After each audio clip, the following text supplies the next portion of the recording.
ഇന്നൊരു കോടീശ്വരനെ കുറിച്ചാണ് പറയാൻ പോണത്. ഇന്നിവിടെ എല്ലാം ഉണ്ട്. വലിയ ഫ്ലാറ്റ്, വലിയ കാറ്, കുടിക്കാൻ കൊക്കക്കോല, അങ്ങനെ എല്ലാം. പക്ഷെ ഇപ്പൊ ദരിദ്രവാസിയാ. അത് നീ എനിക്കിട്ട് ഉണ്ടാക്കുന്നല്ലടാ. മൂപ്പർക്ക് ഒരാളെ കൊല്ലണം. അപ്പൊ ആ കൊല്ലാനായിട്ട് ഗുണ്ടകളെ സെറ്റ് ചെയ്യാൻ വേണ്ടിയിട്ട് ബാങ്കോക്കിൽ നിന്ന് കൊച്ചിക്ക് വരും. എന്നിട്ട് അവിടുത്തെ കൊടും ഭീകരനായിട്ടുള്ള ഗുണ്ടയായിട്ടുള്ള നമ്മുടെ ഉണ്ണിയേട്ടനെയും നമ്മുടെ ആസിഫണ്ണനെയും കൂട്ടിയിട്ട് നമ്മുടെ കോടീശ്വരനണ്ണൻ ബാങ്കോക്കിക്ക് പോവും. പിന്നെ അവർക്ക് വൈബ് ചെയ്യാനായിട്ട് ഒരു ഗേളിനും സെറ്റാക്കി കൊടുക്കും. പിന്നെ അവരവിടെ കിടന്ന് വൈബ് ചെയ്യും.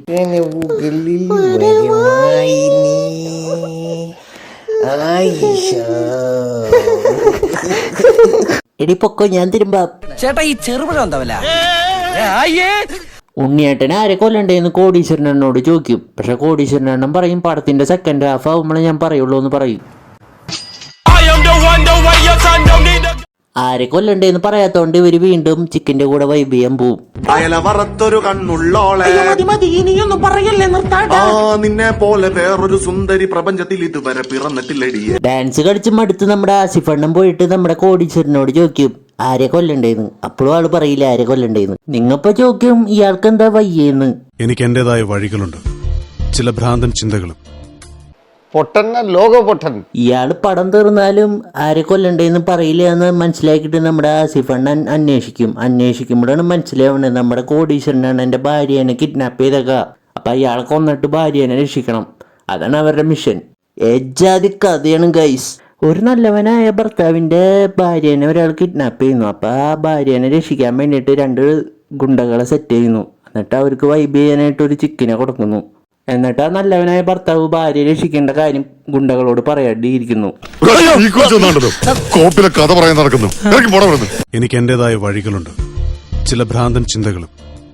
And they always work. അയക്കെന്താ പ്രാന്താണ്? അയ്യോ പൊന്നു മോനെ, പ്രാന്തെന്ന് പറഞ്ഞ ഈ സൂക്കറിനെ കുറച്ച് കാണരുത്.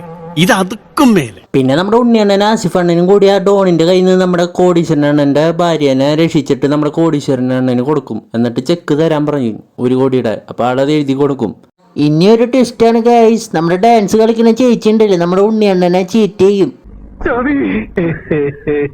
എന്നിട്ട് അവളുടെ നിന്ന് തോക്ക് നമ്മുടെ ഉണ്ണിയേട്ടൻ പിടിച്ചെടുക്കും. എന്നിട്ട് ചോദിക്കും എന്തിനതൊക്കെ ചെയ്തേന്ന്. അപ്പൊ പറയും നമ്മുടെ കോടീശ്വരനണ്ണന്റെ ഭാര്യയുടെ അനിയത്തിയാണ് ഈ ഡാൻസ് കളിക്കുന്ന ചേച്ചി. ഭാര്യനെ രക്ഷിക്കാൻ വേണ്ടി ഇവർ 2 പേരും കൂടി ചെയ്ത പ്ലാനാണ് ഗൈസ് ഈ ചാപ്രി പടം. ഏതാ പ്ലാൻ? എന്റെ പൊന്നോ, സമ്മതിക്കണം. ഇവൾക്ക് വേണ്ടി ഞാനും എന്തും ചെയ്യും, എന്തും.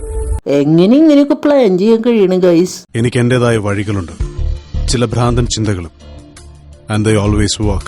പിന്നെ നമ്മുടെ ആസിഫണ്ണൻ ആ ഡാൻസ് കളിക്കുന്ന ചേച്ചീനെ തെറി വിളിക്കും. പിന്നെ നമ്മുടെ ആസിഫണ്ണനും ഉണ്ണിയണ്ണനും ആ കിട്ടിയ ചെക്കുമായിട്ട് നൈസായിട്ട് അങ്ങ് കൊച്ചിക്ക് പോവും. അവിടെ പോയിട്ട് എന്തെങ്കിലും ചെയ്യുക, അവിടെ നിന്നാ മെന്റലായി പോകുന്നു പറഞ്ഞ് പോവും. അങ്ങനെ പടം കഴിഞ്ഞ്. ഈ പടം ആരെ ഡയറക്റ്റ് ചെയ്തെന്നറിയോ ഗൈസ്? ഒരു ക്ലൂ തരാമോ? ടസ്കർ